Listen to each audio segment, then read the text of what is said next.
देखो पृथ्वी कितना भाग में बटा है, अभी नहीं बेट, पृथ्वी कितना भाग में बटा है ये हम लोग आज देखते हैं। देखो पृथ्वी को जो है ना पढ़ने के लिए हम लोग पूरा पृथ्वी एक साथ नहीं पढ़ सकते, नहीं पढ़ सकते, इसको बांट के पढ़ा जाता है किसी भी चीज को, ठीक है। तो इस रेखा को हम लोग क्या कहते हैं, विषुवत रेखा कहते हैं।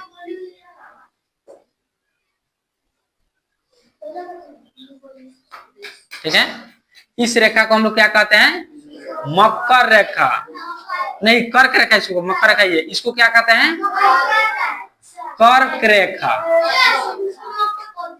है, कर्क कहते हैं, मकर कहते हैं, इसी पर भारत है। चुप, इसको क्या कहते हैं, कर्क रेखा, इसको क्या कहते हैं, मकर रेखा। अब देखो इसके नीचे वाले को क्या कहते हैं, इसको नीचे वाले को कहते हैं ध्रुव। ये जो होता है ना रेखा तीन को होता है, ये जो एरिया है इसको ध्रुव कहते हैं। ई वाला जो एरिया है ये होता है दक्षिणी ध्रुव, ये वाला एरिया होता है उत्तरी ध्रुव, पोल कहा जाता है अंग्रेजी में। सूरज जो है ना, सूरज चमकता है कर्क रेखा और मकर रेखा के बीच में।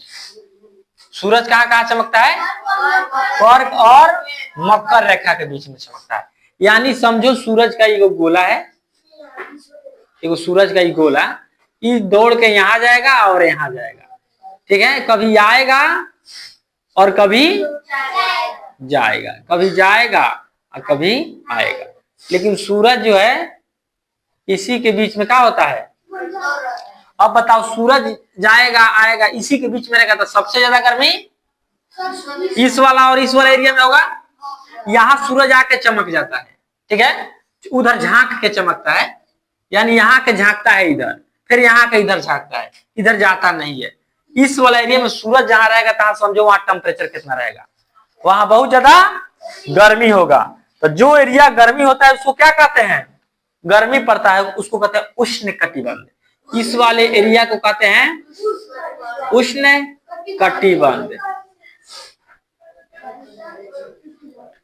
अब ऊपर वाला एरिया उष्ण कटिबंध, तो नीचे वाला भी एरिया उष्ण कटिबंध होगा क्योंकि इसी में सूरज घूमता है, ठीक है।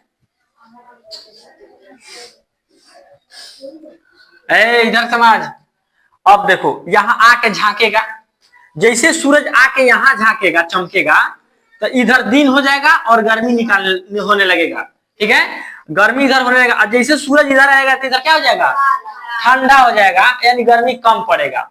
तो सूरज देखो हम लोग को पता है ना, कभी गर्मी कभी ठंडी कभी सर्दी कभी पतझड़ आता है ना, तो यही सूरज जब इधर जाता है तो गर्मी देता है, चला आता है तो ठंडा पड़ने लगता है, ठीक है। तो यहाँ ठंडी और गर्मी दोनों होता है, इस वाला एरिया में ठंडी और गर्मी दोनों होता है। यहाँ भी सूरज झांकेगा तो इस वाला एरिया में भी ठंडी और गर्मी दोनों होगा। तो जहाँ ठंडी और गर्मी दोनों होता है उसको कहते हैं समशीतोष्ण कटिबंध, ठीक है, समशीतोष्ण कटिबंध, समशीतोष्ण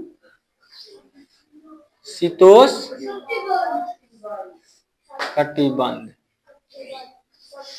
ठीक है, समशीतोष्ण कटिबंध।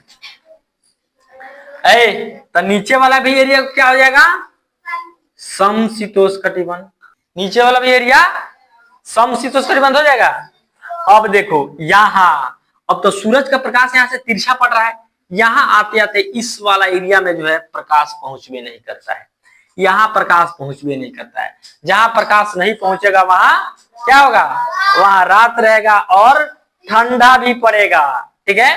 तो इस वाले एरिया में हमेशा ठंडा गिरते रहता है, यहाँ कभी गर्मी नहीं होता है। तो इस वाले एरिया को कहते हैं शीत कटिबंध, शीत कटिबंध,